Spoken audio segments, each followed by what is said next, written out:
Okay, my phone has decided to be silly. Right, this is going to be a quick video because I just came from Temple Church. But there's another rounded church, as it were. This is St Dunstan in the West. You may remember I've been to St Dunstan's Church, which is the Maritime Church. Yeah, so I'm just going to show you around briefly and before my battery dies. And yeah, this is currently a Romanian Orthodox church. It was, from what little I know of it, it was rebuilt in 1830-ish, after having been this consecrated ground and a church here since the 900s. So St Dunstan was quite big in the game, as it were, in Anglo-Saxon England. He had eventually he was a Bishop of London, a bishop of somewhere else. He was Archbishop of Canterbury. That being said, I'm going to show you around because, can I turn the camera? Let's find out. That's not it. Yes, I can. Right, so that's the door that just came in beneath the organ. As I say, it's a rounded chapel, even though the outside is sort of neo-Gothic. So, you all right, Bill?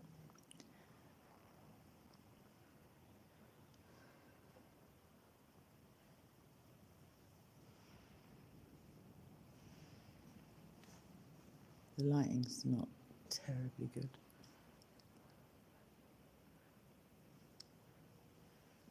But yeah, I know next to nothing about this church. I've passed it many, many times. I know a little about St Dunstan. He was friends with, I think, the brothers of King Ethelred, who was a Saxon king of England. Was he of England, though? That's the point. Yes, I think he was definitely King of Wessex, I think. Yeah, that's late enough. Yes, England. I'm going to say England. And then the king got a bit miffed with him. He became a hermit for a hot minute, as one does. Sorry, I'm just taking in the scenery myself here. This is very beautiful. So, in there, you can see the stained glass window. Phil, you're absolutely right. The interesting thing about the way that churches were built, you know, when they weren't above chip shops, as it were, or like those little modern ones, is that every stone, like all the masonry, as it were, from top to bottom, is exactly the same quality. Like there's no skimping on, you know, because they knew that God was everywhere. So, yeah, so they made it all breathtaking. So we can all see what's going on there. I feel like I don't need to tell you all that.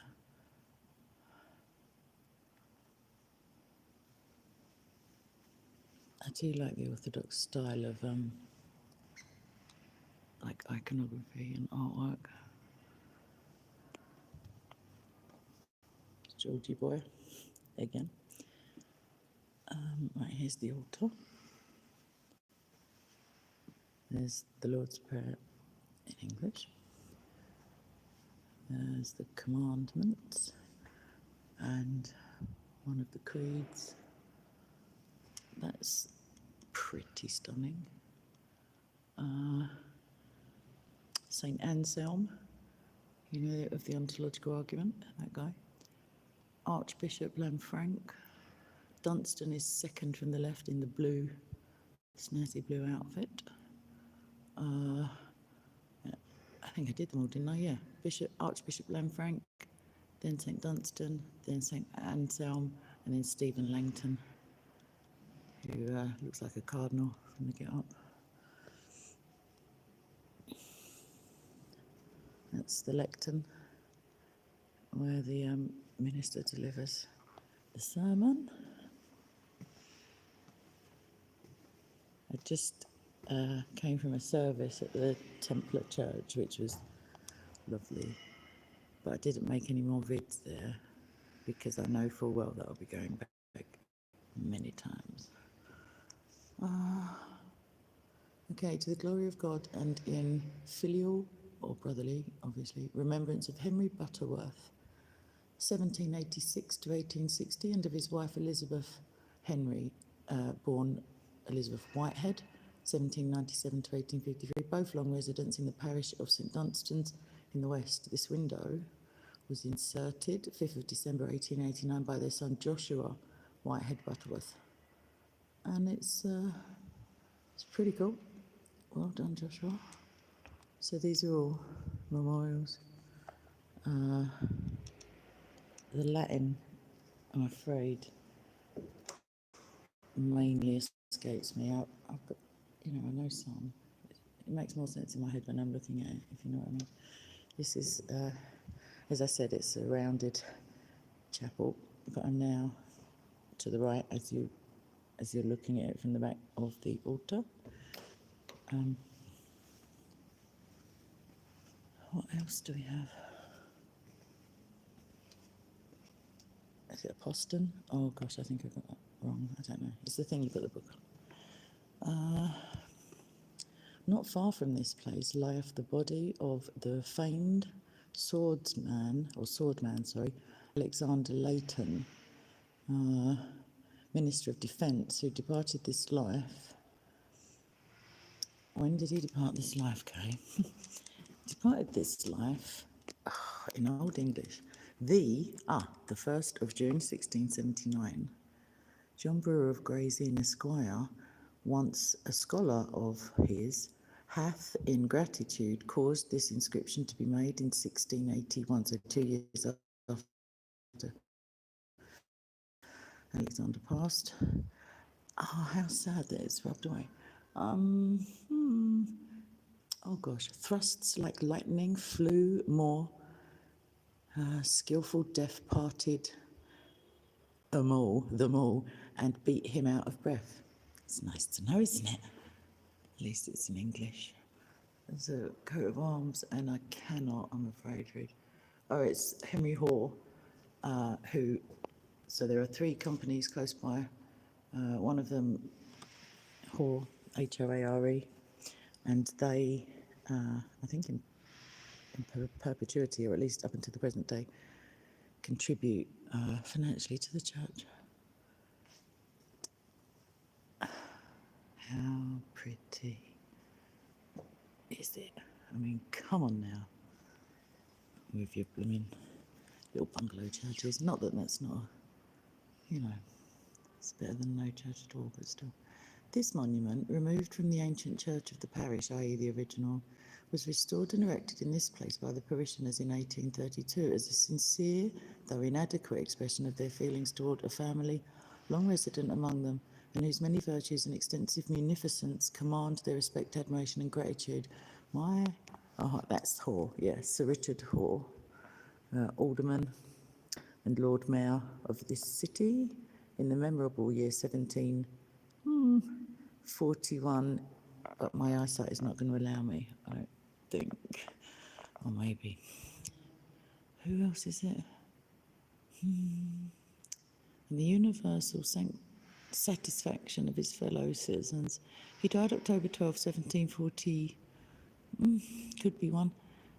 Lies buried in the family vault of this church, together with the remains of his first and second wife, Sarah, the daughter of James Tolley, Esquire, of Charterhouse Square, and Elizabeth, the daughter of Edward Rust, Esquire, of Crutched Friars. Oh, that's right by the tower.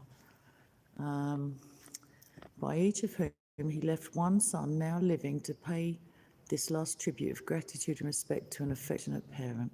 Oh, it's quite sweet. His family crest is at the top. Major General James Gibbon Turner, in case you're interested. That's a late one. 1950 he died. This dude is 1737. He was 37. What's your name? Turner. Nathaniel Turner. Right, and lastly, as it were. Oh, it's so pretty. I wish the lighting was. Gosh. Right, I'm not going to read you them all out. There are some very beloved people's remains very close by to where I am, and they are all named. The verse at the bottom of the window is "Suffer little children to come unto me," and the roses at the bottom and the fleur-de-lis thingy, they are indication and witness to the fact that this church is post-Tudor, post-War of the Roses, should I say. Wars of the Roses, if I want to be, pedantic. You know who that is, come on. Don't make me say it. There's a late one, 1940s Air Force flying officer. Reported missing from HMS Glorious, sunk by enemy action off Norway on the 8th of June 1940, aged 21. Blessed are the pure in heart, for they shall see God. And it's given by his mother, and sister. I know they're all dead before you say that, but it is quite poignant sometimes.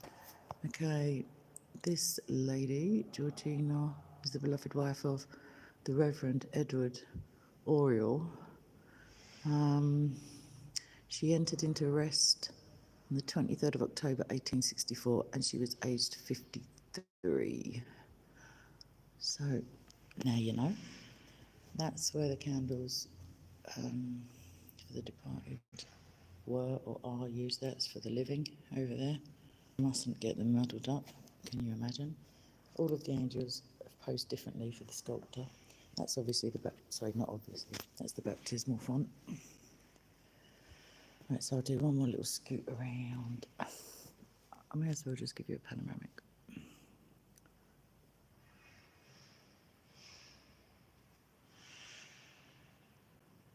There's just so many churches around here. It's not frustrating because it's not far from where I live. I like that skull. I like a little skull. You see him at the bottom there? Have I already read this person out? 1703. Oh, why do they write so little? It's a lady.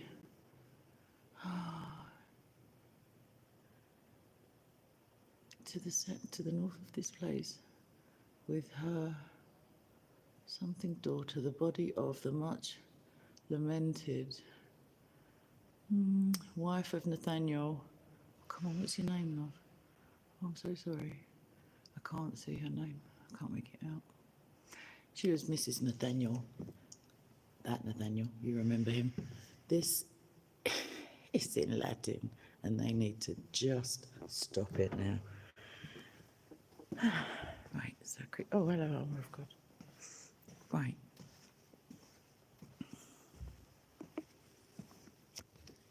I can't reach into my bag. I will light a candle for you all.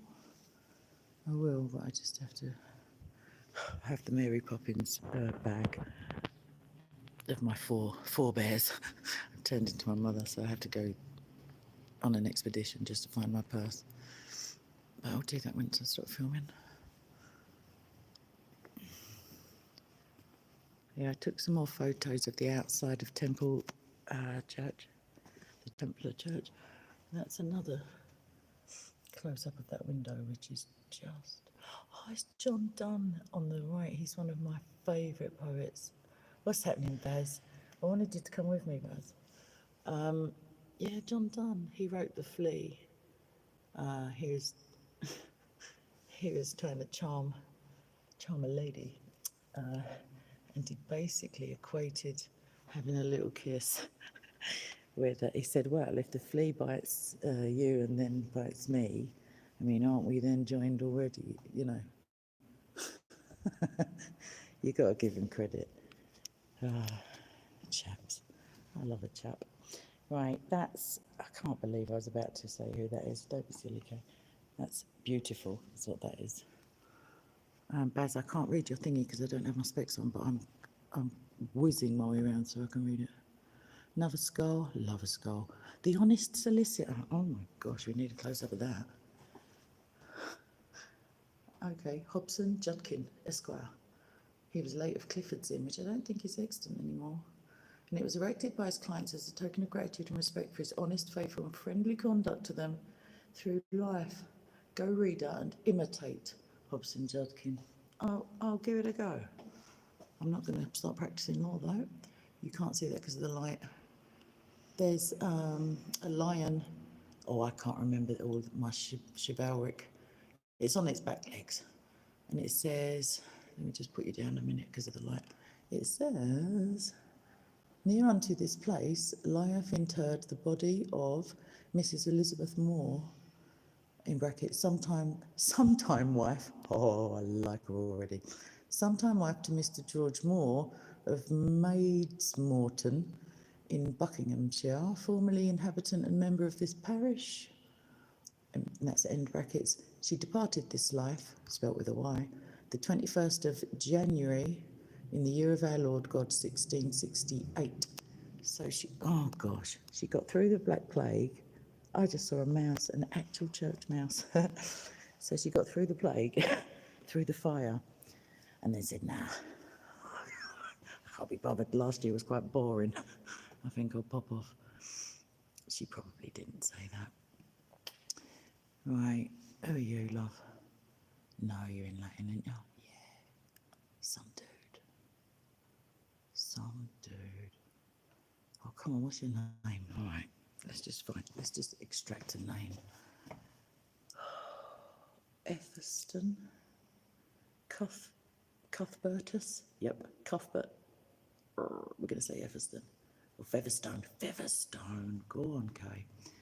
And that was in 1615, before they just got it together and started writing in English, when spelling was, of course, optional.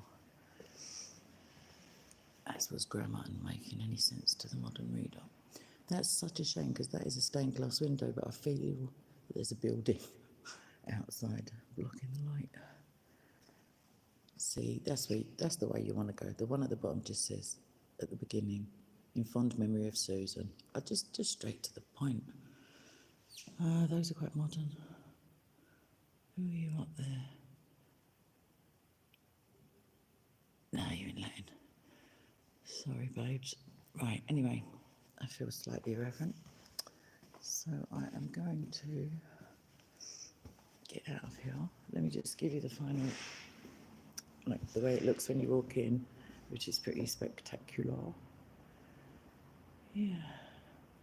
Right, I might as well show you how it looks. Oh no, I can't. It's just London-y outside. It's awful. So as I said, yeah, Romanian Orthodox, if you can make that out, but primarily Anglican, as in initially. The rebuild, anyway. St. Dunstan's in the West. Right, let me flip around. All right, and let's get out. Oh, there's a couple of things on this street with my battery. Will my battery hold up? I don't know. Right. The dude I was talking about, who's in the memorialised Hoare, Hoare. There's so many people. That's his company there. At the sign of the Golden Bottle is his tagline. There's another, the gift of Sir James Duke, Bart, MP, and of this ward, 1860. Trough with a big salmon-y looking trout thing. Fish. I think I'm going to fish. I'm at the Royal Courts of Justice, so let me just quickly show you this dragon, and then I'll be on my merry, as it were. So I'm in Fleet Street, which I don't know if any of you, the non-English among you, non-Brits, used to be the centre of news media, newspapers, journalism in the old days. There's Ye Old Cock Tavern. Look how teensy it is. Little teensy little. I'm not going to say the words that were just about to leave my mouth. No, sir, I'm not saying it. Right, let's get up there because we're nearly where we want to go. That's an old building. That says Prince Henry's room, by the way. That building.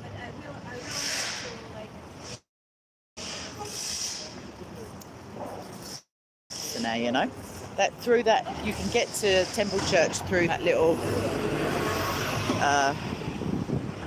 diddy gate. I love a little door. Right, so let me just not down. He doesn't want anyone looking at his car. No, you don't. No, sorry, Bob.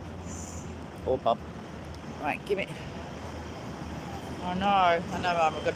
You want to see the Temple Church? Well, you will. All you got to do is look up earlier. But I'll be back there because I was just too distracted myself to be very informative, I think. Okay, so we're nearly at the Dragon. Of course, everybody knows by now that the Dragon is the heraldic animal for the City of London Corporation. Just fun fact. Not so fun fact if you don't like that sort of stuff. I do. There's a red phone box. Two. Just in case anyone's, wondering where they all went. Right, so this massive building. Let me show you. Let me just flip the camera so I can see what's actually occurring. Right, so big turret, big clock, big archway, lots of big turrets. I might as well go down. The Dragon, you see the silhouette of it? I don't know that you do, but we shall see anywho. Right. Oh no, I'm going to have to die across the road. There's no pavement. Look at it. Alright, let's not. Oh, London bust it up. Yeah, okay. This is Royal Courts of Justice, everybody, by the way. Oh, come on, no, I can't have this with the buses. Right, there's the Dragon up there. That's a better shot of him. Underneath that, on the stonework, is a thistle with a crown on top, which is from Scotland, and a sword crossed.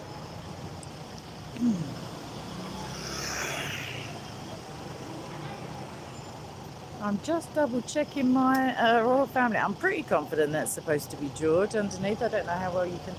Yeah. There's a skull. There is one side says science, one side says art. You got a trumpet. You've got the theatre signs, an easel, a violin, a snake on the science side, a skull, one of those Freemasonry kind of. Can't think what they're called, compass type arrangements, and that says stood here underneath him, but we're going to have to find out who stood here because we're just going to not die. Right, so going to St Paul's February 27, 1872. This is what they look like. They all stood still while the sculptor painstakingly etched them all out. Right, I really am got my backside in the road. Let's not do that, okay? Okay, this 1672. So who are you, love? Sir Christopher Wren, removed 1878. This memorial erected in 1885. Oh, Morris? That's a funny spelling. Jones. Darn this portrait mode. But anyhow, that's the side aspect. That's would be the Dragon's backside if that little plinth wasn't handily in the way. Domine. Oh goodness, where's Baz? Baz. Right, Domine. Diriginos. Our God. Something. Anyway, that's the same thing. The scepter and the sword. I like a little sword. Right, there's an angel, by the way, and that's a male angel, and that's a representation of, don't know, Temple Bar. Thank you, whoever inscribed that statue. Right, I'm not, oh gosh, I'm going to get over the road and not die. And then there's Victoria. Underneath is a sculpting, engraving, I don't know, of, can't read it because of the cars. Exactly, love. Queen Victoria. Oh, flip-flops. Right, let me just get, not die. Queen Victoria's progress to the Guildhall, London, November 9th, 1837. Was it worth it? It could have been.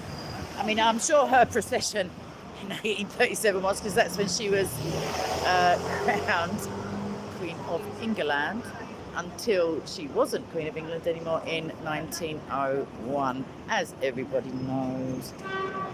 She oversaw or introduced, her reign ushered in the beginnings of the taking away of prior to 1837, there was no legal requirement to register a birth, a marriage or a death, and it was mainly christenings, like marriages and funerals. So, shall I run down and show you this?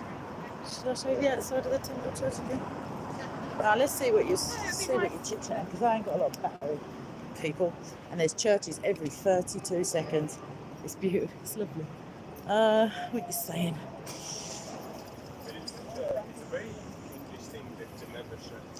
Does it make it sound so so realistic? You should come down here in my bads with just brain knowledge like that. Because sometimes I flounder, but sometimes the brain assists. Right, shall I show you the outside? I just did take some photos, but let's do it. Sorry, there's people. So sorry. Right, we're just through the big doodahs, which was 1700 and something or other.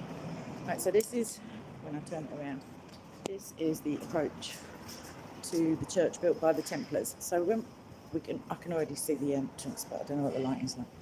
So the rounded part of the church is 1129, 1130 something. And I think you can sit through the trees-ish. So, in fact, I can't do another stream in there. Right, this is the outer part of the rounded chapel, which is based on the Holy Sepulchre in Jerusalem, which was also, I think, renovated by the Knights. So that's the original church. That's the entrance. The stone is so old.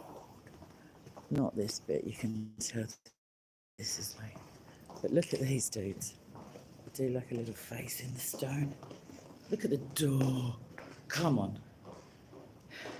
I've got the secret password. It's on my receipt from going in earlier. Look at the nose on him. His nose is rubbed away, unfortunately. But look, imagine the years of, imagine the history, the actual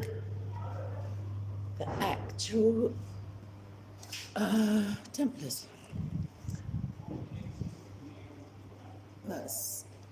They look like hand grenades at the top. I'm confident there were no time travelling Templars. Will I say that? Maybe Dan Brown has decided that there were. So this is the entrance, but not the entrance. You see the secret? It is the door, but it's not the door. That's one of the windows for, oh, go on, and then I'm going to just whiz in quickly. And then I'm whizzing out because my battery, people. Up that pole there, column is what regular people call it. Oh, the lady's going to be like, oh my gosh, she's back again. Up at the top, I don't know if you can see it, I've taken a photo earlier, is the Templar two knights on a horse because they were poor originally. So this is so this whole bit here, I think it was Henry III. I don't know. There was a king. He thought, do you know what? I'm going to be buried in there. And then he said, nah, put me in Westminster. But he'd already built it. It's a picture of an effigy. You can see it. Right, let's just see if I can sneak. Oh, is it gone? What time is it? Let's see if they're even open. Oh, they are. Can't keep you away. I know. I'm going to stop paying rent soon. Maybe you were tempted in the previous incarnation. If I believe in ring, I'll take that actually. Have a look. Some sort of warrior nun, I reckon. We know that those are post 1600s because the fire of London is depicted in them. So Selden had decided that Latin was the way forward, 1654. Such a shame you do that.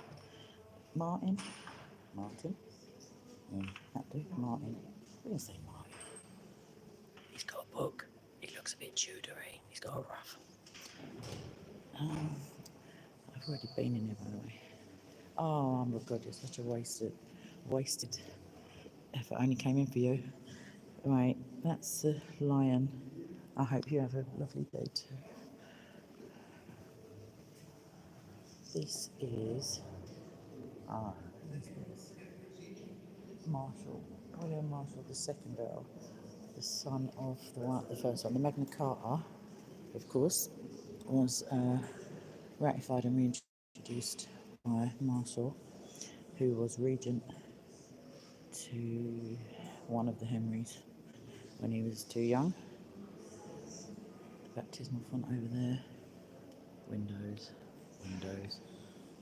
roundness. When I come back, because my battery is definitely going to go, I'll show you there's a cell for penitents. So they had obviously chastity, poverty, and obedience for their oaths. And if they broke them, I mean, if you're going to break them, you might as well do it properly. See, I'm trying to get my shadow out. There's a cell, I'll show you the outside, but the stairs are ridiculous, which is part of the punishment. You see the little line up there with the face that looks quite surprised, the little slot, that's a cell. Stairs are over there, and those two little windows, that's all you could see. You'd have to go in there if you were naughty. Yeah, I was just trying to find out what this is actually. There's lots of different coats of arms. I mean, there's England when they lost a lion. I don't know, there's a two-lion thing. I don't know what they are. They're artists. Okay, so that the lighting. Maybe you can see it. I'll find a picture of it in the literature. Edward Littleton, who also preferred Latin, and that is a shame. So yeah, this is the chancel. This is the bit built as a memorial to someone who didn't get buried in the end. And I think, ladies and gentlemen, that I'm going to end it there because this is only a brief. I promise I'll be back, and I may come and record one of the talks by the person who provides the history of the church. That's where we had the service, obviously. Those are beautiful windows. That's where the choir usually sits. They've got quite a famous choir. They do recitals here. I don't work for them, but I'm just throwing it out there. And yeah, so the rounded part is 1100s. This part is later. That's a technical term. Magna Carta, as I said. This is a facsimile of membranes from the Statute Roll of 1297, in which Magna Carta was enrolled in Chancery. So now you know.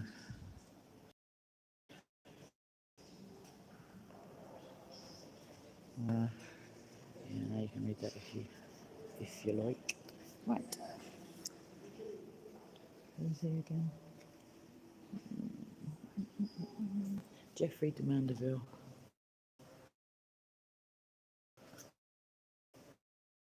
Come on, Jeff. That's it. Looking snazzy. Oh no, there's just two faces I want to show you out of these lot. There's this guy. Yep. I do love him. Oh, so with the legs, the reason that he looks like that is that was supposed to imply movement. So he's having a little, I don't know, sort of walking, as it were. Don't know why, because he's definitely dead. Right, that guy is, yeah, I can well imagine seeing him at bus stop. There's some other funny ones, but yeah, I'll do a proper one later because I feel a bit, yeah. Right, let's get outside and then I can read some stuff and then go and try some more. Sorry. Oh, I was going to buy a. Sorry, I don't want to step on that memorial. I was going to buy a thing. Can I have one of? Are they adhesive or do you? No, they're just clean, you know, like cling Yeah. wrap. Right now I have to go through the Yeah, through the flares and Mary the first aid Poppins bag kit again. and just watch for the lampshade as it comes out. Right. No umbrella.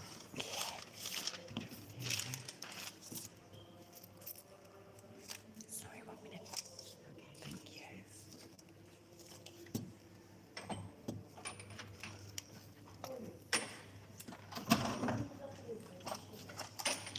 Thanks. Thank you very much.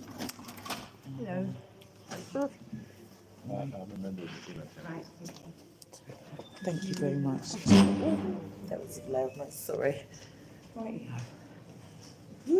Right, I need to. It's very warm. Right, okay, so let's a quick peek at what's being said, and then I've got to dash because, you know, I'd say I have a life, but that's not strictly true. Oh, Baz, I've saved myself for that.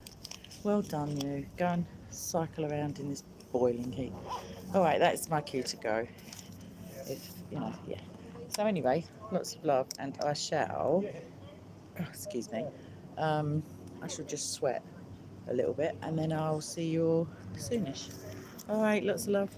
Bye, bye, bye, bye, bye. How do I stop this blooming thing? Who knows? Let's try. All right, bye, bye.